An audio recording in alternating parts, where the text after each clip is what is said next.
My name is Caroline Holliday, and I've known Dale for almost 24 years. I met Dale around 2000, several months before our academy, when we were both pre-hires. Our paths crossed, and we immediately found we had a lot in common, and were anxiously excited about starting our careers in law enforcement. We are proud members of the 79th PBIC. Dale's love for this career, his passion for making this community that he had grown up in a better place, and his leadership qualities were obvious from the beginning. He was a squad leader and someone we knew we could go to be the gap between our class and our command staff. Dale was also part Gazelle. That boy could fly. He and Kevin McNeil would battle back and forth for fastest time on the Popat obstacle course. Our careers took us to different districts and squads, but we found ourselves reunited in the investigative division in 2009. Dale always knew he wanted to be a detective and one day a supervisor in the division. Now he thought it would be in fraud, but as our careers often do, an unexpected door opened. That door was to the Family Victims Unit and the Family Justice Center. There's not enough time to go into all that Dale has meant to our unit and the FJC, although I think you know that now after listening to Catherine and Sonia.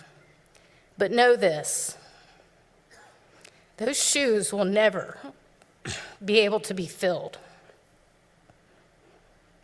When I came to the unit almost 5 years ago, Dale was a familiar friend, and I looked forward to working with him. He was the voice of reason I needed on numerous occasions when I would get fired up about something and he would reel me back in. I can't tell you how many times I would go to him at a level 100 about something, and in his most calm and diplomatic voice, yet often agreeing with me at the same time, he would bring me back down to earth and help me solve the issue at hand. He was also my go-to in talking about the good old days. We remember so many of the same things and people, and I'll miss those chats along with 1,000 other things. There's so many funny stories I could tell, but I have felt called to share something different.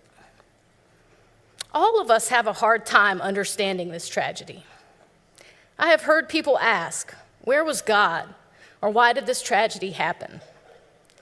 I can't answer the why, but I can tell you with all certainty that God was there. He sent an earthly angel in the name of off-duty officer Cameron Peach and an EMS medic just filling up with gas. Cameron is a veteran officer with almost his whole career on our SWAT team and many years on the traffic unit where he has seen and responded to some of the most tragic and critical incidents. God had prepared Cameron for this moment in time. He was there by Dale's side in a matter of seconds. Dale had a friend in his last moments. He was not alone. Cameron later told me he and his wife weren't even intentionally at that Sheetz. They had gone in search of something at a different Sheetz and just so happened to be at this Sheetz in search of that item.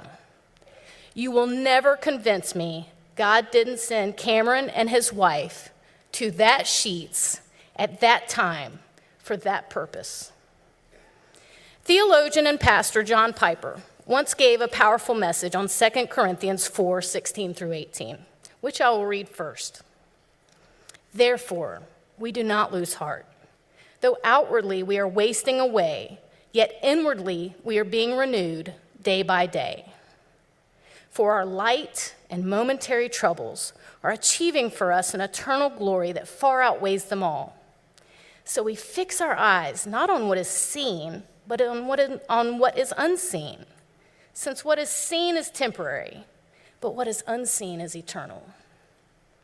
He goes on to preach, not only is all your affliction momentary, not only is all your affliction light in comparison to eternity and the glory there, but all of it is totally meaningful.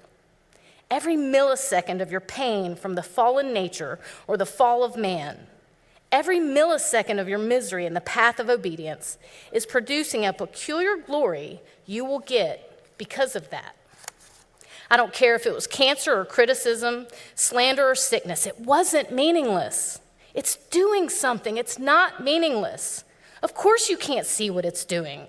Don't look to what is seen when your mom dies, when your kid dies, when you've got cancer at 40. Don't say it's meaningless. It's not. It's working for you an eternal weight of glory. Therefore, do not lose heart, but take these truths and day by day focus on them. Preach them to yourself in the morning. Get alone with God and preach his word into your mind until your heart sings with confidence that you are new and cared for. In closing, I want to share something I wrote while sitting in a deer stand a few days after Dale died. Alone with my thoughts of my friend and a pain in my heart, this is what came out. Grief comes in waves, like the ocean. Some days the waves just wash up, barely making a noise. Then other days they come crashing down, and often unexpectedly. A thought or a memory or the thought of never seeing him again, and the tears just come rushing out. It's a gut punch you know you need to feel in order to start the healing process. I've heard the hole never closes, but time helps the jagged edges of that hole not feel so sharp. My spiritual dad once told me when I was going through a really dark time, he said, we must cry and grieve, but to give those tears back to the Lord. He said, don't you give one drop to the enemy. The enemy wants us to fall into the pit of despair and hopelessness, but Dale wouldn't want that for us. The enemy wants us to doubt God's love and sovereignty. Why was such a good man taken so soon and in such a tragic way? I don't know, but I know Jesus experienced everything on earth that we have experienced. I can point you to the truths of the Bible which have helped me through my darkest hours, this being one of them.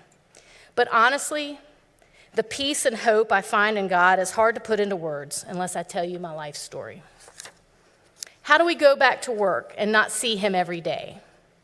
How do we go and fight for victims when the fight has been sucked out of us? I really don't know, but I know I work with a great group of men and women that will surround each other with love and support. Besides the military and fire, I'm not sure there's another profession that understands our camaraderie.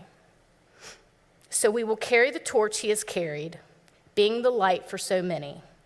He taught us well. We will sit at our lunch table and continue to laugh at inappropriate things because it's how we cope, and it's what he would want us to do. His light and his legacy will live on. Dale, I miss you so much, but you're with our Savior and resting easy now. Gone, but never forgotten.